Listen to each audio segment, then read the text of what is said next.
presenting by Deep Music.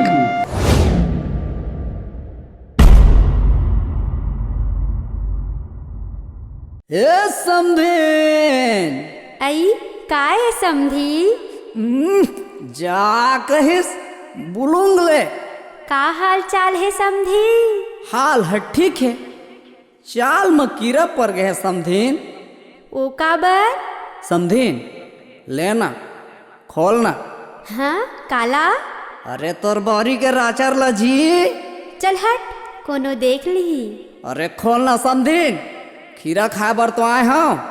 तै खीरा खाबे और मैं हाँ। जा कहिस दबा मंगलो।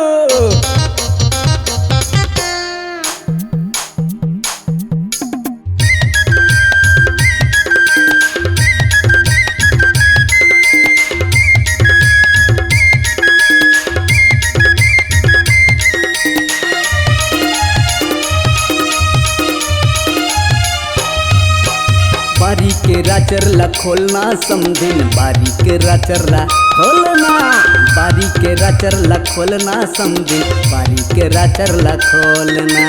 खीरा खाए बर आए हवो, खीरा खाए बर आए हवो।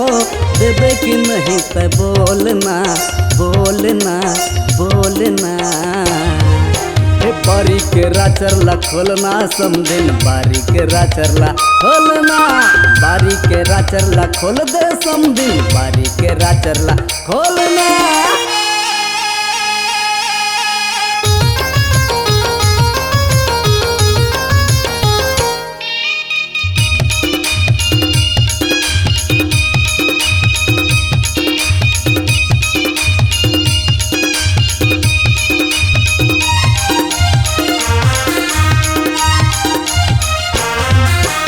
खीरा फरे है तोर बारी माँ देख के मन ललचाथे।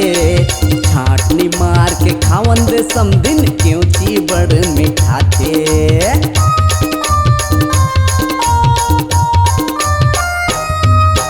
लाल लाल गोल गोल पताल है तोर, छुए में बड़ सुहाथे। तोर गोंदैला फाटाला देख मन हा मोर ललचाथे। मन के आस ला पूरा कर दे, मन के आस ला पूरा कर दे। धीरे धीरे तैहा पेलना पेलना ढपेलना। ये समधीन आई काए अरे जा कहिस। बारी के राचर ला खोलना समधीन, बारी के राचर ला खोलना। बारी के राचर ला खोलना समधीन, बारी के राचर ला खोलना।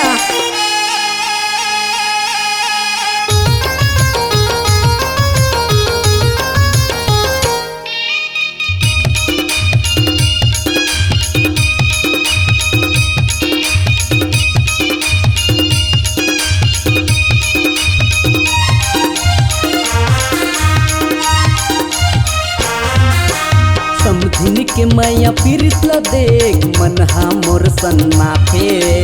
राचर ला खोल के दे दे समधीन, मन हा मोर भन्ना थे।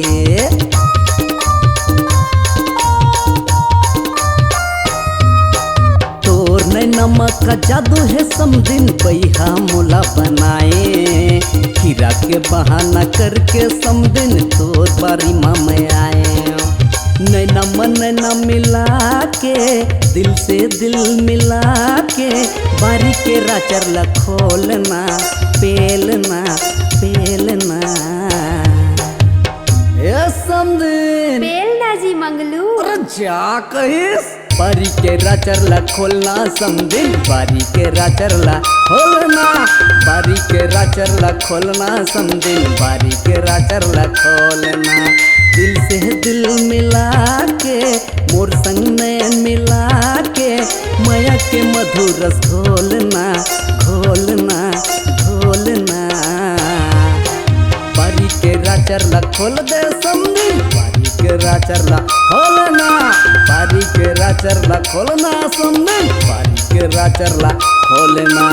बारी के राचर ला खोल दे समधीन, बारी के राचर ला खोलना। बारी के राचर ला खोलना समधीन, बारी के राचर ला खोलना। जा कहिस। इस गाने को देखने सुनने के लिए आपको दीप म्यूजिक चैनल की ओर से बहुत बहुत धन्यवाद। आगे ऐसे ही गाने देखने सुनने के लिए हमारे दीप म्यूजिक चैनल को लाइक शेयर सब्सक्राइब करने के लिए बिल्कुल ना भूलें।